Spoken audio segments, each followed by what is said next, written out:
Ayan, nandito ako ngayon sa tuktok ng bundok.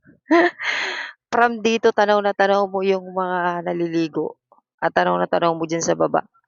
Makikita mo din dito yung iba't ibang klaseng sasakyang pangdagat na ginagamit ng mga turista para sa kanya-kanyang activities na ginagawa.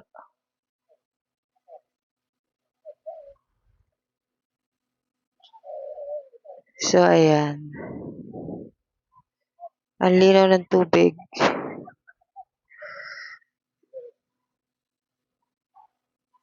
So, ito ang kalipayan dito sa Bohol.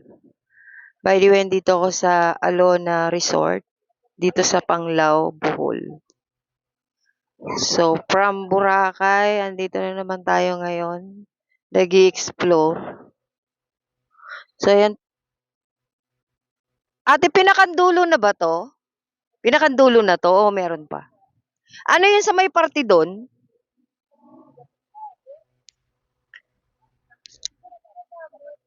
Resort din?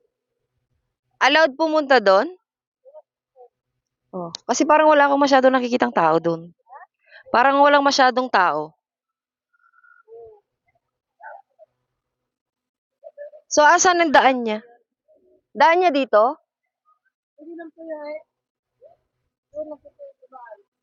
Ah, okay. Thank you.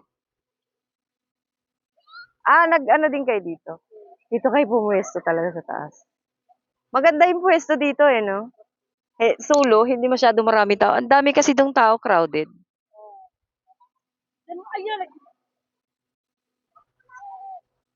So, ayan si ate nakausap ko dito. Dito sila pumuwesto kasi doon sa kabila, doon sa ibang, kabilang parte ng dagat na to is ang dami-daming tao, ang daming turista. Mga iba-ibang lahi. So, ang ganda nga naman dito, hindi masyadong madami ang tao. Kaya lang, dito yung parting may mga lumot.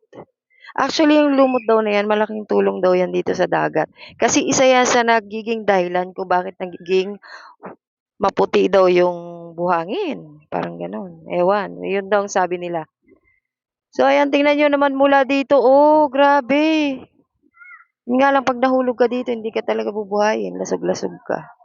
Oh, may mga tao akong na ispatan. So, pwede ka pala magdala ng duyan dito kapag gusto mong mag-relax. Sorry, kuya. Nabidyohan ko si kuya. Ang linaw ng tubig. Kitang-kita mo yung ilalim. Pati yung mga lumot dito sa parte na to. Doon sa parte na yun naman sa dulo, ang ganda kasi meron dong malawak na resort. Mamaya yan ang pupuntahan ko.